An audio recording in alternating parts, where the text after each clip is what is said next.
दोस्तों, जम्मू कश्मीर के अनंतनाग जिले में बुधवार को आतंकियों से एनकाउंटर में देश ने सेना के 3 शेर खो दिए हैं। इस आतंकी हमले की जिम्मेदारी पाकिस्तान स्थित लश्कर-ए-तैयबा से जुड़े आतंकी संगठन द रेजिस्टेंस फ्रंट यानी TRF ने ली है। इस घटना के बाद पूरे देश में गम और गुस्सा देखा जा रहा है।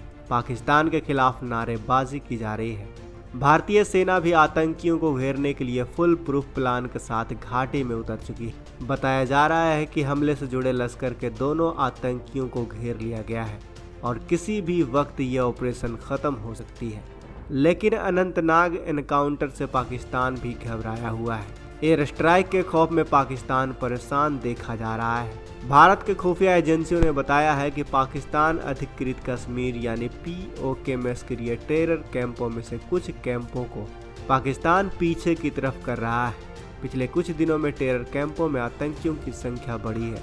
पाकिस्तानी सेना के आतंकियों कैंपों को शिफ्ट करने के पीछे सबसे बड़ी वजह यह है कि उन्हें भारतीय सेना की कार्रवाई से बचाना है। शिफ्ट हुए टेरर कैंप में कुछ शिविर ऐसे हैं जो LOC से महज कुछ किलोमीटर ही दूर पर है। आपको बता दें कि पाकिस्तान की खुफिया एजेंसी इंटर सर्विस इंटेलिजेंस यानी ISI भी एक्टिव है और कश्मीर में सक्रिय अपने आतंकियों पर भारतीय सेनाओं पर बड़े हमले करने का दबाव बना रही है। ISI ने इन आतंकी संगठनों को चेताया था कि अगर वो बड़े हमले करने में कामयाब नहीं हो पाते हैं तो उनको पाकिस्तान से मिलने वाली फंडिंग रोक दी जाएगी। जम्मू कश्मीर से अनुच्छेद 370 हटने के बाद से बड़े आतंकी हमले न होने पर ISI परेशान दिख रहा था। वो अपने मंसूबों में कामयाब नहीं हो पा रही है। ऐसे में ISI ने आतंकियों पर दबाव बनाने की रणनीति बनाई और हमले किए जाने के लिए उकसाना शुरू कर दिया। इतना ही नहीं, ISI की तरफ से लाइन ऑफ कंट्रोल से जम्मू कश्मीर में सक्रिय आतंकियों तक हथियार भेजने की लगातार कोशिश की जा रही है। जुलाई महीने में भी पाक अधिकृत कश्मीर यानी POK के एक गांव में रखे गए हथियारों से एक बड़े जखीरे को भारतीय सेना में भेजे जाने की साजिश रची गई थी। सीमा पार से हथियारों को जम्मू कश्मीर में भेजने के लिए पाकिस्तान की ISI उन कश्मीरियों का इस्तेमाल कर रही है जिन्हें LOC के सभी रास्ते की जानकारी है। हथियारों के एक बड़े जखीरे को भारत में दाखिल कराने के लिए पिछले दिनों लॉन्चिंग पैड के नज़दीक POK के लीपा में रहने वाले लश्कर के 2 आतंकियों को हथियारों के एक जखीरों को जम्मू कश्मीर में भेजे जाने की जिम्मेदारी दी गई थी, जिसमें से एक आतंकी कुपवाड़ा का रहने वाला था। यह पहली बार नहीं है कि जब आतंकियों को इंटर कराने के साथ साथ हथियारों के कंसाइनमेंट को भारत भेजने के लिए लोकल आतंकियों का इस्तेमाल किया जा रहा है। इस साल 5 मई को सेना ने रजौरी के कुंडली के जंगलों में आतंकियों के खिलाफ ऑपरेशन में लगे सेना पर हमले के पीछे लश्कर कमांडर साजिद गुट ग्रुप में शामिल होने का भी शक जताया जा रहा था। POK के कोटली में बैठा लश्कर कमांडर साजिद गुट उर्फ हबीबुल्लाह मालिक और रफीक नाई उर्फ सुल्तान ने रजौरी हमले की साजिश रची। साथ ही सीमा पार से आतंकियों के 2 गुट को भारतीय सीमा में सेना पर हमले के लिए इंटर कराया गया था। रॉ को शक है कि लश्कर कमांडर साजिद गुट ने रफीक नाई के साथ मिलकर 10 से 12 आतंकियों को 2 ग्रुप में भारत में घुसपैठ कराने की साजिश रची थी। इन्हीं में से एक ग्रुप के 20 अप्रैल को पुंछ में सेना के एक ट्रक पर हमले का जिम्मेदार माना गया था।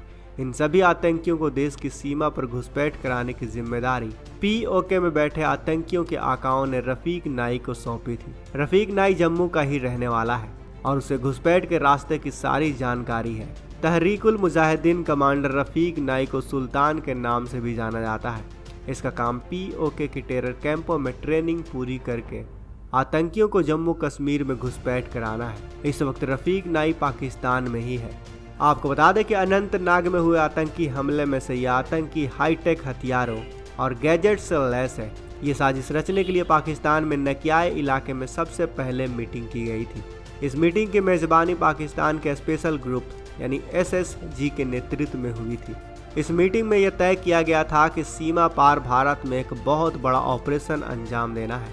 रात के अंधेरे में इस ऑपरेशन को चलाने का प्लान बनाया गया था। पाकिस्तानी SSG फोर्स ने इन्हें चीन से मंगाई गई नाइट विजन डिवाइस भी दिया था। इसके अलावा कई और हाईटेक गियर भी इन्हें दिए गए थे। रॉ एजेंसी के मुताबिक जम्मू कश्मीर में नया आतंकी मॉड्यूल सक्रिय हो गया है। इस आतंकी मॉड्यूल को लश्कर और जैश के आतंकियों को मिलाकर नया संगठन बनाया गया है। पिछले ही महीने से यह नया आतंकी संगठन एक्टिव मोड पर है। जम्मू और कश्मीर दोनों जगहों पर एक साथ दहशत फैलाने का इनका मकसद है। ये 8 से 9 लोग हैं जिन्होंने अपने आप को 3-3 के ग्रुप में बांट रखा है। अब भारतीय सेनाओं द्वारा इनकी चढ़ाई करना बाकी है। फिलहाल बताया जा रहा है कि भारत इस दहशत का बदला लेने के लिए कोई बड़ी तैयारी कर रहा है।